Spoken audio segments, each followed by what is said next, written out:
इस रोटी नु वेख करमदाद, ए रोटी हजरत आदम दी विरासत है। आदम दी ये विरासत। अस्सलाम वालेकुम नादरीन, मैं तारक सानी तुसी वेख रहे हो मेरा यूट्यूब चैनल रैबर एंटरटेनमेंट प्लस। सुल्तान राय दी बड़ी ही जबरदस्त फिल्म लैके तुहाडी खिदमत विच हाजिर हो रहे हैं ते उस फिल्म का नाम है रोटी।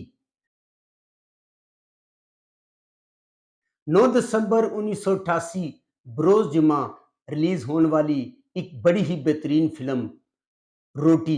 नादरीन, इस फिल्म ने लाहौर के अंदर डबल डायमंड जुबली की है। ब्लॉकबस्टर फिल्म सी, एक बड़ी ही जबरदस्त फिल्म है।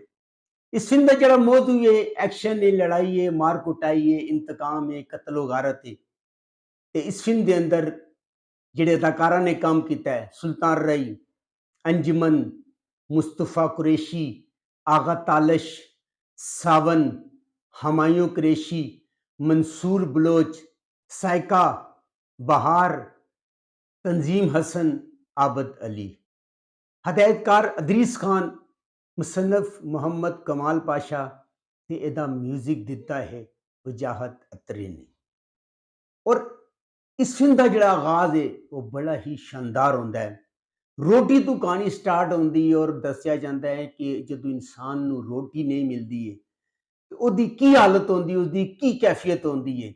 बहार बेगम ने इन्हां सीनां दे अंदर जिहड़े स्टार्टिंग दे सीन हन, उन्हां सीनां दे अंदर बड़ा ही जानदार और बड़ा ही शानदार काम किया है और इतने मजबूत डायलॉग बोले कि कहानी जिहड़ा ना आसमानां ते चली जाती है।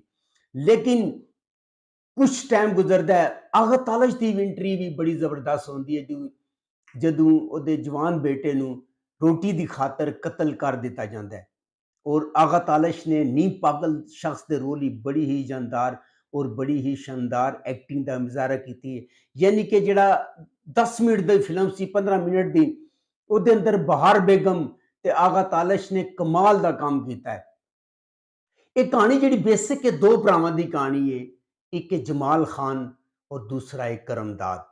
जमाल खान का जिहड़ा करैक्टर है वो अदाकार फिरदौस जमाल ने अदा किया है और जिहड़ा करमदाद है वो मंसूर बलोच होंदा है। और जिहड़ा जमाल खान है उसकी बीवी दीबा बेगम होंदी है, उसकी धी होंदी है, उसका एक पुत्र होंदा है। तो जिन्होंने रोटी मंगनी छड़ दी से, अज उन्होंने रोटी तू पकावेगा। और जमाल खान जिहड़ा होंदा है वो एक ईमानदार और बड़ा नेक शख्स होंदा है, जबकि करमदाद उतना ही बदकार और उतना ही जालिम शख्स होंदा है। अपने पिंड दे लोकां नूं वो अनाज भी नहीं देंदा। बस्ती के लोग तरसते हैं रोटी की खातर, लेकिन वो बड़ा ही जालिम शख्स होंदा है। फिल्म उत्थों चाण होंदी है जदों सालगिरह के दिन जमाल खान के बेटे की सालगिरह होंदी है। सालगिरह के दिन जांदा है, जाके जमाल खान ते उहदी बीवी नूं कतल करदा है। उहदी धी ते उहदे पुत्र जान बचा के नस जांदे ने और वो घर नूं बारूद नाल उड़ा देंदा है। उहदी जिहड़ी बच्ची होंदी है वो मछेरे होंदे, उहदे कोल चली जांदी है, उहने धी बना लैंदा है।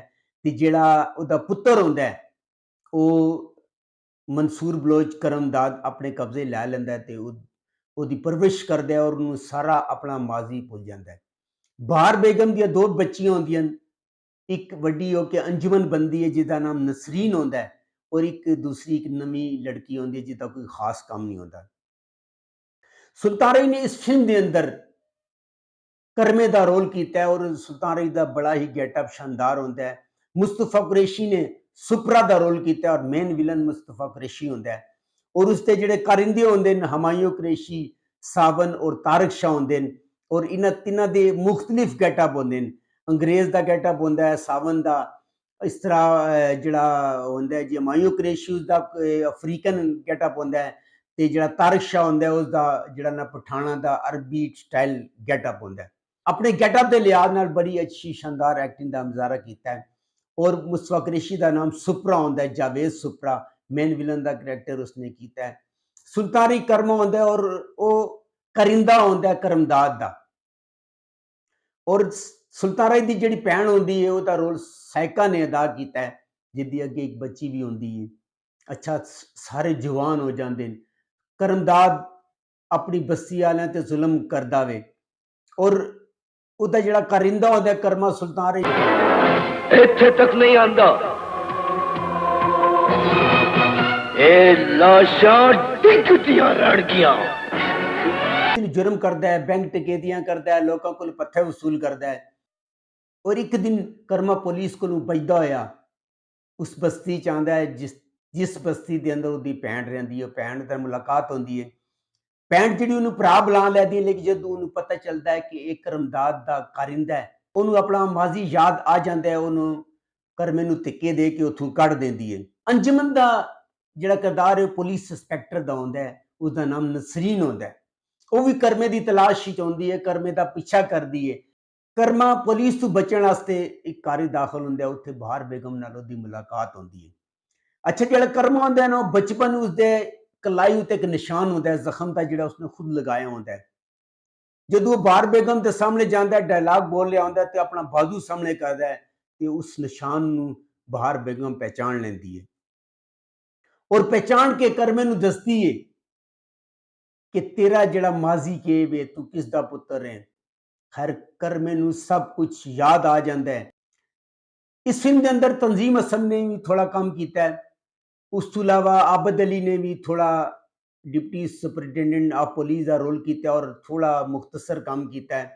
बेसिक जड़ा इस थीम से रोटी उत्ते सी कि रोटी जो इंसान नूं नहीं मिलती तो उसका की असर होंदा है, उसका की हाल होंदा है।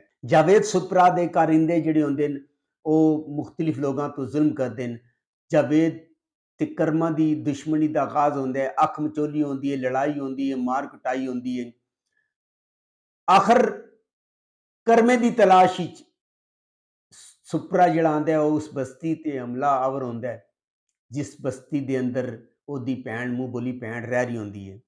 और सारे बस्ती नूं तबाह करने तो बाद वो लोगों नूं अगवा करके लै जाता है। जदों करमे नूं पता चलता है कि उसके प्यो का कातिल करमदाद है, वो जांदे है करमदाद नूं कतल करना चाहता है, लेकिन जावेद सुपरा मुस्तफा कुरैशी उसदे रस्ते की दीवार बन जाता है। उसदे जिहड़े कारिंदे होंदे ने मिल के करमे नूं मार देन ते कर्मा दरिया विच उहनूं सुट देंदे ने और ये समझदे ने कि शायद कर्मा मर गया। करमे नूं उहदी भैन बचा लैंदी है, मछेरा बचा लैंदा है और बड़ी जख्मी हालत विच वो बस्ती के अंदर रहिंदा है। इस फिल्म के अंदर अंजुमन और सुल्तान रई ने बड़ा ही शानदार काम किया है। कर्मा और अंजुमन आपस में मिलते हैं, उन्हों का प्यार हो जाता है, उन्हों की शादी हो जाती है, उन्हें भैन शादी करा देती है और दोनों मिल के दुश्मन को इंतकाम लेंदे ने। पुलिस करमे और नसरीन अंजुमन के पीछे होंदी है।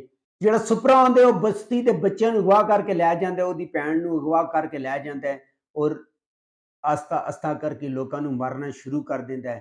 कर्मा और अंजुमन दोनों आ जाते हैं, आके उन्होंने नाल मुकाबला करते हैं और उस दौरान करमे नूं पता चल जाता है कि जिहड़ी साइका है वो उसदी छीड़ी हुई भैन है। दोनों मिल जाते हैं और मिल के वो अंजुमन सुल्तानी मिल के दुश्मनों का मुकाबला करते हैं और सारे साथियों नूं गा बगाए जिहड़ा ना एक एक करके उहदे साथियों तो मार देंदे। आखिर ते सुपरा नूं मार देंदे और इस तरह ये फिल्म इख्तिताम की तरफ बढ़ती है। और नाज़रीन एक खास कहानी नहीं सी, इहदी स्टार्ट बड़ा अच्छा होंदा है। यह फिल्म यूट्यूब पे मौजूद है। इस फिल्म का स्टार्ट बहुत अच्छा है और अगे चल के रूटीन की एक फिल्म होगी ये। अगर तुहानूं मेरी मालूमात अच्छी लगी हो, मेरे चैनल को लाइक करो, सब्सक्राइब करो, शेयर करो। नेक्स्ट वीडियो तक रब रख।